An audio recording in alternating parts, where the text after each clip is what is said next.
जय हिंद। आज हम लोग इंडियन पॉलिटी का क्लास नंबर 2 करने जा रहे हैं। इससे पहले हम लोग क्लास फर्स्ट कर चुके हैं। अगर आप लोग क्लास फर्स्ट नहीं देखें तो पहले क्लास फर्स्ट को देखकर उसके बाद क्लास 2 देखिए, ताकि आपको समझने में किसी तरह की परेशानी न हो। आज हम लोग क्लास 2 में जो है भाग 1 पढ़ेंगे, जिसमें अनुच्छेद 1 से 4 तक है। इसको हम बहुत ही अच्छे तरीके से समझेंगे। अनुच्छेद 1, 2, 3 और 4 हम इसको बहुत ही अच्छे तरीके से समझाने वाले। तो आप लोग जो इस क्लास को शुरू से लेकर अंत तक देखिए और इसके बाद हमको फीडबैक दीजिए कैसा क्लास लगा। तो आइए चलते हैं। भाग 1 है। भाग 1 में है संघ और उसका राज्य क्षेत्र। भाग 1 में क्या है? संघ और उसका राज्य क्षेत्र। इसमें पहले अनुच्छेद 1 पढ़ना है, उसके बाद 2, 3, 4। तो पहले अनुच्छेद की ओर चलते हैं। अनुच्छेद फर्स्ट है भारत का नाम एवं संघीय स्वरूप। अनुच्छेद 1 में कहा गया है भारत अर्थात इंडिया राज्यों का एक संघ होगा। भारत अर्थात इंडिया राज्यों का एक संघ होगा। तो समझते हैं मुख्य बिंदु। भारत के 2 संवैधानिक नाम हैं, इंडिया और Bharat. Bharat union of state अर्थात राज्यों का संघ है। अनुच्छेद 1 में कहा गया है भारत जो है राज्यों का एक संघ है। इसमें भारत के लिए 2 शब्द भारत और इंडिया 2 शब्दों का प्रयोग किया गया है। तो भारत के 2 संवैधानिक नाम कौन कौन से? इंडिया और भारत। हमारे जो संविधान में चर्चा किया गया है इंडिया और भारत, यही 2 नाम है हमारे हिंदुस्तान के। हिंदुस्तान शब्द कोई भी हमारे संविधान में नहीं लिखा गया है। इंडिया और भारत यही केवल 2 शब्द है। भारत को यूनियन ऑफ स्टेट्स कहा गया। क्या कहा गया है? भारत को यूनियन ऑफ स्टेट्स राज्यों का संघ। भारत का संघ राज्यों के किसी समझौते से नहीं बना है। कोई भी राज्य संघ से अलग होने का अधिकार नहीं रखता है। भारत की एकता, अखंडता और संप्रभुता क्या है? सर्वोपरि है। कहने का मतलब है भारत जो है अर्थात इंडिया राज्यों का एक संघ है। यूनियन का अर्थ होता क्या? एक बार पहले हम इसको समझ लेते। यूनियन का अर्थ होता है भारत से जो है कोई भी राज्य इससे अलग नहीं हो सकता है, क्योंकि भारत राज्यों का संघ है। किसका संघ है? राज्यों का संघ है। कोई भी राज्य जो है संघ से अलग नहीं हो सकता है। एक होता है यूनियन, एक होता है फेडरेशन। फेडरेशन में क्या होता है? इसमें कोई भी राज्य जो है इससे अलग हो सकता है। यूनियन में होता क्या है? कोई भी राज्य, जैसे हमारा इंडिया जो है एक राज्यों का संघ है, मतलब हमारा यूनियन है। इससे कोई भी राज्य अलग होकर अपना देश नहीं बना सकता है। जैसे कि अमेरिका एक फेडरेशन देश है। कैसा देश है? फेडरेशन देश है। अगर इस देश में अगर कोई भी राज्य चाहेगा कि हम अपनों खुद से अलग होकर देश बनाना चाहते हैं, तो वह खुद अलग होकर देश बना सकता है, क्योंकि अमेरिका एक फेडरेशन राज्य है, जबकि भारत क्या है? यूनियन है। यूनियन से कोई भी अलग नहीं हो सकता। जैसे कनाडा हो गया, इंडिया हो गया, ये सब क्या है? यूनियन है, एक राज्यों का संघ है। जबकि अमेरिका सब क्या हो गया? फेडरेशन है। तो वहाँ पर कोई भी राज्य जो है अलग होकर एक अलग देश बना सकता है। भारत की एकता, अखंडता और संप्रभुता क्या है? सर्वोपरि है। यूनियन ऑफ स्टेट्स क्यों कहा गया? डॉक्टर भीमराव अंबेडकर ने संविधान सभा में स्पष्ट किया कि भारत का संघ अमेरिकी संघ की तरह राज्यों के समझौते से नहीं है, क्योंकि यहाँ जो भारत जो बना है, भारत किसी भी राज्यों के समझौते से नहीं बना है। यहाँ एक यूनियन के तरह सभी जो है राज्य मिलकर एक देश बनाया गया है, बल्कि कोई भी राज्य भारत देश से समझौता नहीं करके बनाया गया है। इसीलिए जो है भारत यह संघ जो है एक अविनाशी है, अर्थात इसका विघटन नहीं किया जा सकता है। इसीलिए कोई भी राज्य अलग होने का दावा नहीं कर सकता है। उसके बाद है भारत की एकता और अखंडता को सर्वोच्च बनाने के लिए इसे यूनियन ऑफ स्टेट्स कहा गया है।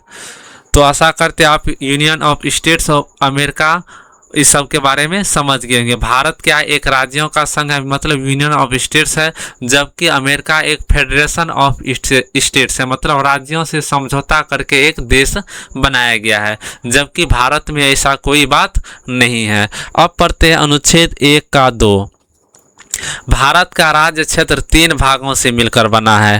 राज्य हो गया, संघ राज्य क्षेत्र हो गया, भारत द्वारा अर्जित अन्य क्षेत्र। हमारे देश का जो निर्माण हुआ है किन किन चीज़ों से मिलकर बना है, एक राज्य हो गया, उसके बाद यूटी मतलब केंद्र शासित प्रदेश जिसको बोलते हैं संघ राज्य क्षेत्र, उसके बाद भारत द्वारा अर्जित अन्य क्षेत्र।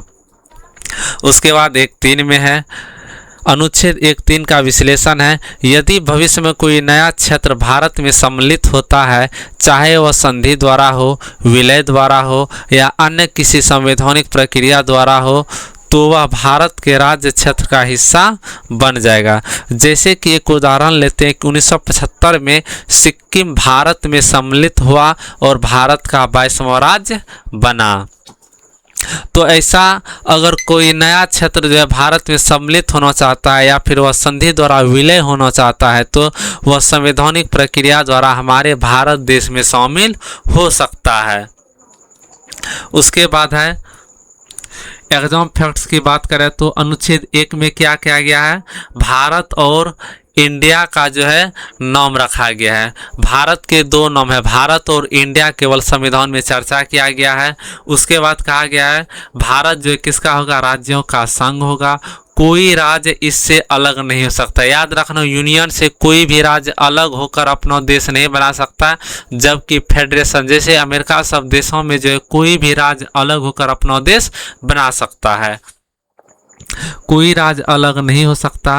भारत का क्षेत्र राज्य प्लस संघ प्लस अर्जित क्षेत्र पर जो है भारत क्या होगा, एक क्षेत्र होगा। 2 संवैधानिक क्या क्या नाम है, भारत और इंडिया। याद रखना है संविधान में केवल 2 नाम है, भारत और इंडिया। प्रीवियस ईयर क्वेश्चन जैसे देखते हैं, भारत को यूनियन ऑफ स्टेट्स क्यों कहा गया है, क्योंकि भारत का संघ राज्यों के किसी समझौते से नहीं बना है और कोई भी राज्य संघ से अलग होने का अधिकार नहीं रखता है। 1 मिनट रिवीजन में देख लेते हैं। भारत के क्या नाम है, 2 नाम है, भारत एवं इंडिया। भारत का स्वरूप कैसा है, तो भारत राज्यों का संघ है, राज्यों को अधिकार नहीं है कि वह अलग हो सकता है। उसके बाद राज्य क्षेत्र के भाग, राज्य प्लस संघ राज्य क्षेत्र प्लस अर्जित क्षेत्र से मिलकर हमारे देश का निर्माण हुआ है। भारत की विशेषता एकता हो गया, अखंडता हो गया, अविनाशी संघ है। ये सब क्या है, भारत की विशेषता है, क्या है, एकता रहना है। उसके बाद अखंडता, कोई भी भारत से राज्य जो अलग नहीं हो सकता। उसके बाद अविनाशी संघ, यह जो है संघ का विनाश नहीं हो सकता है। उसके बाद आगे चलते हैं, भाग 1 का अब अनुच्छेद 2 पढ़ते हैं। अनुच्छेद 1 में याद रखना है क्या, भारत राज्यों का संघ है, अर्थात भारत से कोई भी राज्य अलग नहीं हो सकता है। अब अनुच्छेद 2 है नए राज्यों का प्रवेश या स्थापना। क्या है अनुच्छेद 2 में, नए राज्यों का प्रवेश या स्थापना। उसके बाद है संवैधानिक प्रावधान, देखते हैं क्या क्या है अनुच्छेद 2 में। संसद विधि द्वारा ऐसे नियम शर्तों के अधीन जिन्हें वह उचित समझे संघ में नए राज्यों का प्रवेश कर सकेगी अथवा उनकी स्थापना कर सकेगी। अनुच्छेद 2 में कहा गया है, याद रखना है, अनुच्छेद 2 में कहा गया है कोई भी राज्य, अगर कोई भी नया क्षेत्र भारत में प्रवेश होना चाहता है तो वो उनकी स्थापना भारत की संसद कर सकती है। तो संसद ऐसे नियम लाएगी या फिर ऐसी विधि बनाएगी या फिर ऐसी शर्तें जो भी हो, उन क्षेत्र और भारत संघ के बीच जो है जो भी होगा वो भारत जो है संसद द्वारा विधि निर्माण करके उन क्षेत्रों को भारत शामिल कर सकती है। याद रखना है, भारत किसी भी बाहरी क्षेत्रों को अगर शामिल करना है तो अनुच्छेद 2 के तहत उन क्षेत्रों को भारत शामिल कर सकती है। उसके बाद है अनुच्छेद 2 का अर्थ देख लेते हैं। यह अनुच्छेद संसद को शक्ति देता है, वह किसी विदेशी क्षेत्र को भारत में सम्मिलित कर सकता है। याद रखना, विदेशी क्षेत्र, भारत का क्षेत्र नहीं, विदेशी क्षेत्रों को सम्मिलित कर सकता है, अनुच्छेद 2 में कहा गया है। उसके बाद है भारत के संघ में नए राज्य का प्रवेश करा सकती है, आवश्यक होने पर नए राज्य की स्थापना करा सकती है। ध्यान दें, यह शक्ति केवल संसद के पास, यह केवल कौन कर सकती है? संसद। संसद जो विदेशी क्षेत्र को ला सकती है, नए राज्यों का प्रवेश करा सकती है, नए राज्य की स्थापना कर सकती है। यह केवल और केवल किसके पास शक्ति है? तो संसद के पास शक्ति है। उसके बाद है एडमिशन और इस्टेब्लिश्ड में अंतर देख लेते हैं। एडमिशन मतलब पहले से अस्तित्व में रहे किसी क्षेत्र या राज्य को भारत में शामिल करना। उदाहरण जैसे हो गया सिक्किम, जो कि पहले से अस्तित्व में था। उसके बाद स्थापना, नए राज्यों का निर्माण या स्थापना की संविधान द्वारा प्रदत्त सामान्य शक्ति है। अगर पहले से कोई मौजूद नहीं है, उसके नए तरीके से बनाना है, नए राज्य का निर्माण करना है, तो उसको क्या कहा जाता है? तो स्थापना। तो प्रवेश, अनुच्छेद 2 में किसी भी राज्य को, किसी भी क्षेत्र को या फिर किसी भी राज्य को, बाहरी राज्य को याद रखना है जो हमारे देश का हिस्सा नहीं है, उसका प्रवेश होना अनुच्छेद 2 में कहा गया है। अनुच्छेद 2 का विश्लेषण यहाँ पर भी है। अनुच्छेद 2 भारत की भौगोलिक एवं राजनीतिक संरचना में विस्तार की संवैधानिक व्यवस्था प्रदान करता है। यह उन क्षेत्रों पर लागू होता है जो पहले भारत का हिस्सा नहीं थे। संसद जरूरत के अनुसार शर्तें एवं नियम निर्धारित कर सकती है। उसके बाद है महत्वपूर्ण उदाहरण देख लेते हैं। जैसे अनुच्छेद 2 के तहत, अनुच्छेद 2 के तहत सिक्किम का भारत में क्या कर दिया गया? विलय कर दिया गया। कब? 1975 में। याद रखना, अनुच्छेद 2 के तहत सिक्किम का भारत में विलय, क्योंकि सिक्किम जो 1975 से पहले था वो भारत का हिस्सा नहीं था, बल्कि एक बाहरी राज्य या फिर किसी भी प्रकार का क्षेत्र था। तो 1975 में इसे 16 मई 1975 को सिक्किम भारत का 22वां राज्य बना। इसके लिए संसद ने कानून बनाया। यह अनुच्छेद 2 के अंतर्गत सबसे प्रसिद्ध उदाहरण है, क्योंकि यह जो है इसे प्रवेश किया गया। तो अनुच्छेद 2 में किसी भी राज्य क्षेत्र को प्रवेश करना है तो अनुच्छेद 2 के तहत किया जाता है। याद रखना है, बाहरी होना चाहिए, भारत का नहीं, वो बाहरी होना चाहिए, विदेशी होना चाहिए। उसके बाद एग्जाम फैक्ट है, सिक्किम पहले एक संरक्षित राज्य था। 1975 में जनमत संग्रह के बाद भारत में विलय हुआ। 16 मई 1975 से यह भारत का राज्य बना। उसके बाद अनुच्छेद 2 एवं 3 में अंतर है। अनुच्छेद 2 विषय है नए राज्यों का प्रवेश, स्थापना। उसके बाद क्षेत्रीय संबंध क्या? भारत के बाहर के क्षेत्रों से। अनुच्छेद 2 किससे संबंधित है? भारत के बाहर के क्षेत्रों से। यह जो है भारत के भीतर के राज्यों से संबंधित है। याद रखना, अनुच्छेद 2 और अनुच्छेद 3 में अंतर अच्छे से देख लेते हैं एक बार। अनुच्छेद 2 में है नए राज्यों का प्रवेश या फिर स्थापना, मतलब बाहरी राज्यों का, मतलब जो भारत का हिस्सा नहीं है। उसके बाद है अनुच्छेद 3 में राज्यों का गठन, सीमा परिवर्तन, नाम परिवर्तन आदि। ये भारत के अंदर का आयतन, जो भारत का वर्तमान में मौजूद जितने भी राज्य है उसके राज्यों का गठन, सीमा में परिवर्तन और नाम में परिवर्तन कर सकती है। उसके बाद अनुच्छेद 2 में भारत के बाहर के क्षेत्रों से संबंधित है, भारत के भीतर के राज्यों से संबंधित है। मतलब अनुच्छेद 3 के तहत भारत के भीतर के राज्यों के जो है राज्यों का गठन कर सकता है, उसे तोड़ सकती है, नए राज्यों का निर्माण कर सकती है, उसकी सीमा परिवर्तन कर सकती है, नाम परिवर्तन कर सकती है। जैसे हाल ही में देखा केरल का नाम जो है केरलम कर दिया गया, तो किस अनुच्छेद के तहत? अनुच्छेद 3 के तहत। उसके बाद संसद, इसका अनुच्छेद 2 में जो है केवल संसद जो है ये काम कर सकती है। उसके बाद अनुच्छेद 3 में भी संसद हो गया। उसके बाद जैसे इसका उदाहरण हो गया सिक्किम हो गया। उसके बाद जो आंध्र प्रदेश, झारखंड आदि, ये जो है आंध्र प्रदेश का निर्माण जैसे किया गया था, झारखंड का निर्माण जैसे किया गया था, ये सब जो भारत के राज्यों के तोड़ कर बनाया गया था, अलग अलग राज्य, और इसका नाम परिवर्तन किया गया था। इसके बाद राज्य विधानमंडल की भूमिका कोई प्रावधान नहीं है। राष्ट्रपति उस राज्य की विधानसभा से राय मांगते हैं, परंतु बाध्यकारी नहीं है, क्योंकि अगर किसी भी राज्य को तोड़ना है, मान लीजिए से बिहार से अलग होकर 15 नवंबर 2000 को झारखंड बना, तो उसे तोड़ने के लिए बिहार की जो है परमिशन की आवश्यकता नहीं होती है।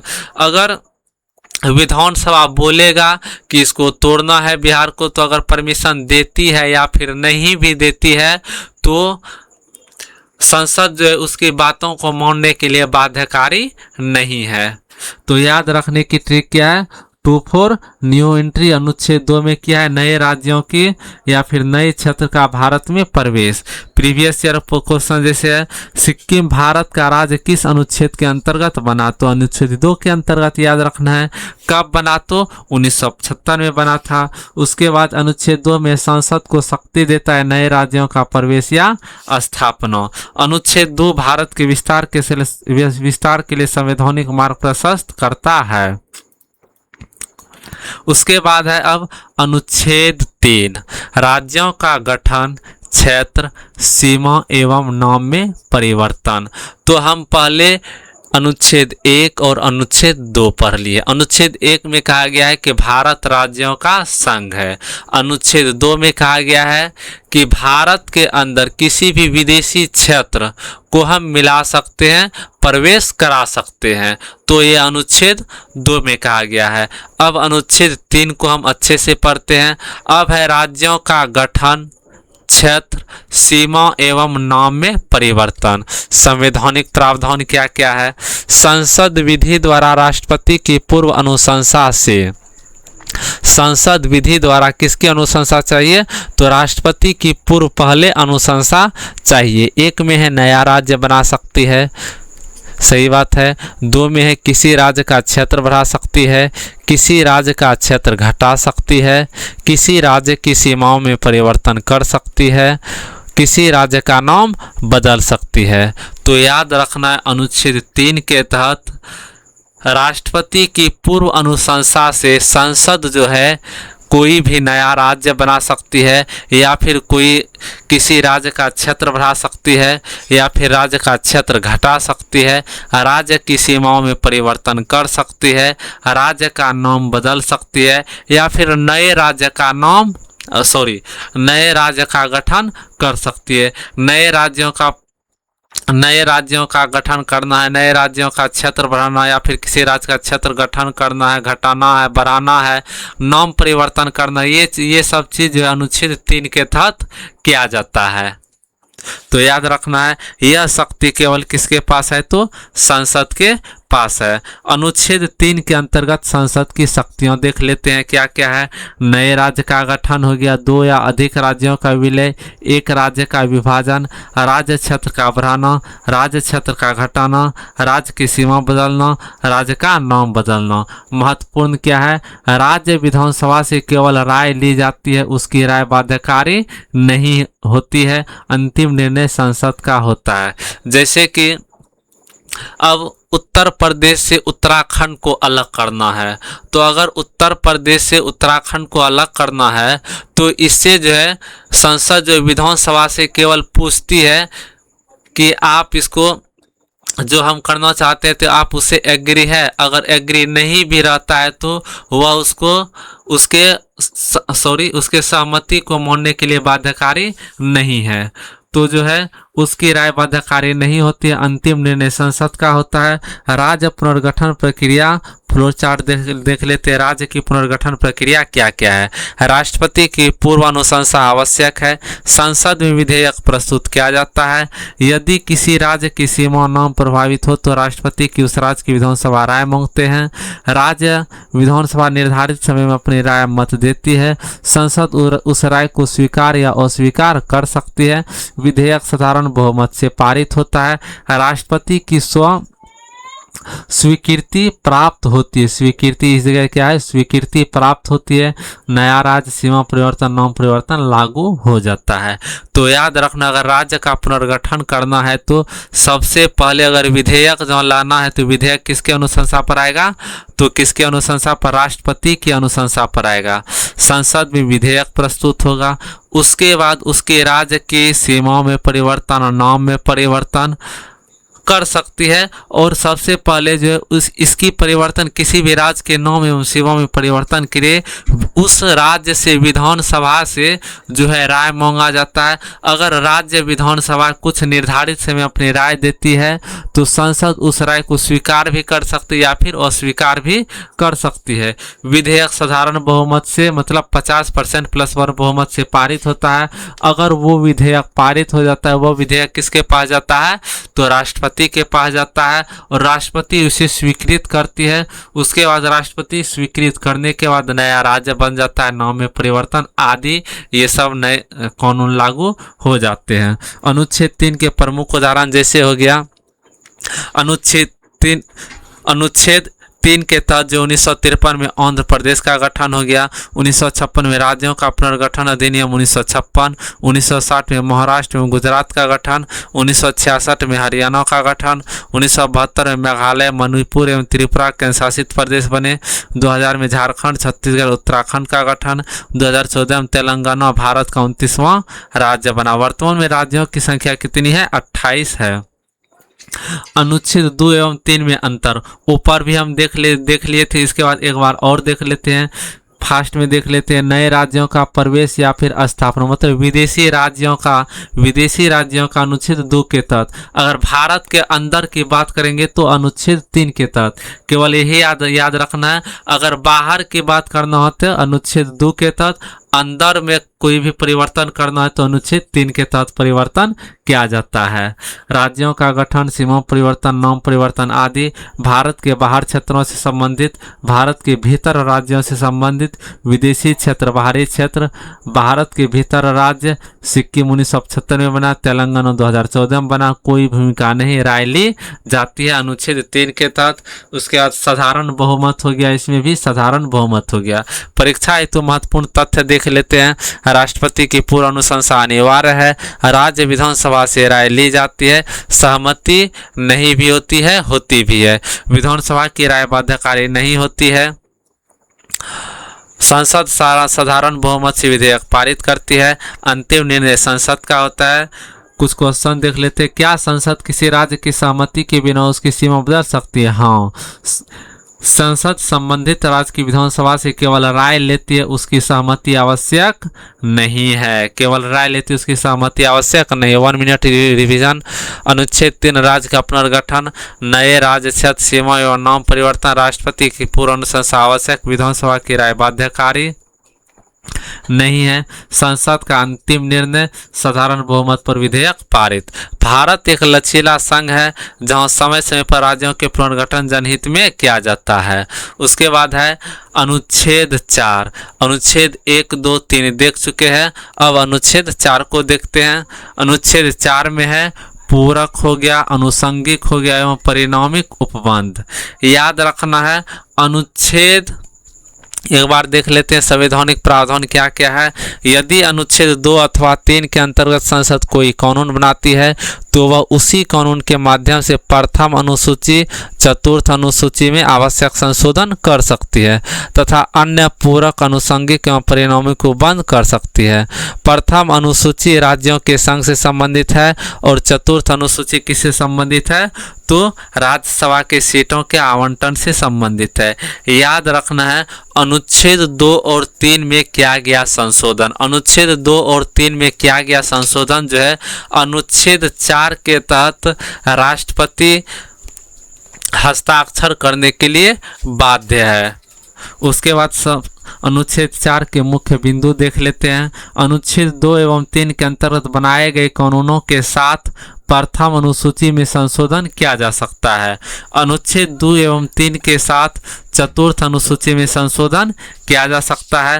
पूरक, अनुषंगिक एवं परिणामिक प्रावधान भी किए जा सकते हैं। उसके बाद सबसे महत्वपूर्ण प्रश्न क्या है, क्या अनुच्छेद 2 एवं 3 के अंतर्गत बनाए गए कानून संविधान संशोधन माने जाते हैं? यही सबसे महत्वपूर्ण क्वेश्चन है। तो याद रखना है अनुच्छेद 2 एवं 3 के अंतर्गत बनाए गए कानून संविधान संशोधन नहीं माने जाते हैं। बार बार ये क्वेश्चन पूछा जाता है तो क्या हो जाएगा उत्तर? नहीं। अनुच्छेद 4 के अनुसार ऐसे कानून अनुच्छेद 368 के अंतर्गत संविधान संशोधन नहीं माने जाते हैं। अनुच्छेद 4 का विश्लेषण देखते हैं। राज्यों के पुनर्गठन की प्रक्रिया को सरल, लचीला एवं प्रभावी बनाने के लिए यह प्रावधान किया गया है। यदि हर बार राज्य की सीमा बदलने के लिए संविधान संशोधन करना पड़ता तो प्रक्रिया अत्यंत कठिन हो जाती। इसीलिए अनुच्छेद 4 राज्य पुनर्गठन को व्यवहारिक सरल बनाता है। प्रथम एवं चतुर्थ अनुसूची में जो संशोधन किया जाता है एक बार वो देख लेते हैं। प्रथम अनुसूची में क्या है, राज्यों एवं संघ राज्य क्षेत्रों के नाम एवं क्षेत्र का विवरण दिया गया है। राज्यसभा में राज्यों एवं संघ राज्य क्षेत्रों के प्रतिनिधित्व का विवरण दिया गया है। तो अनुच्छेद 4 में ही कहा गया है कि अनुच्छेद 4 के तहत जो प्रथम अनुसूची और चतुर्थ अनुसूची में संसद क्या कर सकती है, संशोधन कर सकती है। तो अनुच्छेद 1 से 4 का एक बार सार देख लेते हैं। अनुच्छेद 1 में क्या था, भारत का नाम एवं संघीय स्वरूप, भारत राज्यों का संघ होगा अनुच्छेद 1 में। उसके बाद भारत यूनियन ऑफ स्टेट्स। अनुच्छेद 2 में भारत राज्यों का प्रवेश या स्थापना, मतलब विदेशी राज्य अगर भीतर अंदर करना है तो अनुच्छेद 3। अनुच्छेद 2 में बाहर, अनुच्छेद 3 के अंदर। अनुच्छेद 3 के मतलब अंदर मतलब भीतर हो गया। तो नए राज्यों का प्रवेश स्थापना, उदाहरण सिक्किम हो गया। राज्य गठन, सीमा क्षेत्र एवं नाम का परिवर्तन संसद की शक्ति हो गया। अनुसूचियों में संशोधन एवं पूरक प्रावधान अनुच्छेद 368 लागू नहीं। अनुच्छेद 3 एवं 4 में संबंध। अनुच्छेद 3 राज्यों का गठन या सीमाओं में परिवर्तन। अनुच्छेद 4 प्रथम एवं चतुर्थ अनुसूची में संशोधन। साधारण बहुमत से कानून पारित हो सकता है। साधारण बहुमत होता है 50% प्लस 1 से बहुमत पारित हो सकता है। उसके बाद एग्जाम बूस्टर बॉक्स में एक बार देख लेते हैं। अनुच्छेद 4 अनुच्छेद 2 एवं 3 का पूरक अनुच्छेद है। प्रथम एवं चतुर्थ अनुसूची में संशोधन संभव। अनुच्छेद 368 लागू नहीं होता है। साधारण बहुमत पर्याप्त है। राज्य पुनर्गठन की प्रक्रिया को सरल बनाता है। मेमोरी टिक देख लेते हैं। 2-3 बनाते हैं, 2-3 मतलब राज्यों को बनाते हैं। 4 क्या करता है, तो सजाता है। अनुच्छेद 2 नया राज्य लाते हैं। अनुच्छेद 3 राज्य का पुनर्गठन करता है। अनुच्छेद 4 अनुसूचियों में संशोधन कर व्यवस्था पूर्ण करता है। प्रीवियस ईयर क्वेश्चन देख लेते हैं। अनुच्छेद 2 एवं 3 के अंतर्गत बनाया गया कानून संविधान संशोधन माना जाता है नहीं। तो अनुच्छेद 4 के अनुसार ऐसा कानून अनुच्छेद 368 के अंतर्गत संविधान संशोधन नहीं माना जाता है। 1 मिनट रिवीजन में देख लेते हैं। अनुच्छेद 1 भारत राज्यों का संघ। उसके बाद अनुच्छेद 2 में नए राज्यों का प्रवेश या स्थापना, तो विदेशी नए राज्यों का विदेशी वाला जो क्षेत्र होगा उसमें। अगर भारत के अंदर की बात करते हैं तो अनुच्छेद 3 के अंतर्गत राज्य का गठन, सीमा एवं नाम परिवर्तन। अनुच्छेद 4 प्रथम एवं चतुर्थ अनुसूची में संशोधन। अनुच्छेद 368 लागू नहीं। साधारण बहुमत पर्याप्त है। सुपर रिवीजन एक बार बॉक्स में देख लेते हैं। Bharat union of states, Sikkim अनुच्छेद 2, तेलंगाना अनुच्छेद 3। राज्य विधानसभा की राय जरूरी नहीं है, बाध्यकारी नहीं है। अंतिम निर्णय किसका होता है, तो संसद का। अनुच्छेद 4 में संविधान संशोधन नहीं, यह जो है संशोधन जो किया जाता है संविधान संशोधन से नहीं बल्कि साधारण बहुमत से किया जाता है। बहुमत कितना चाहिए, साधारण बहुमत। आज के लिए बस इतना ही। अगर आपको अच्छी क्लास लगे तो कमेंट करके ज़रूर बताइएगा आपको कैसी क्लास लगी। जय हिंद।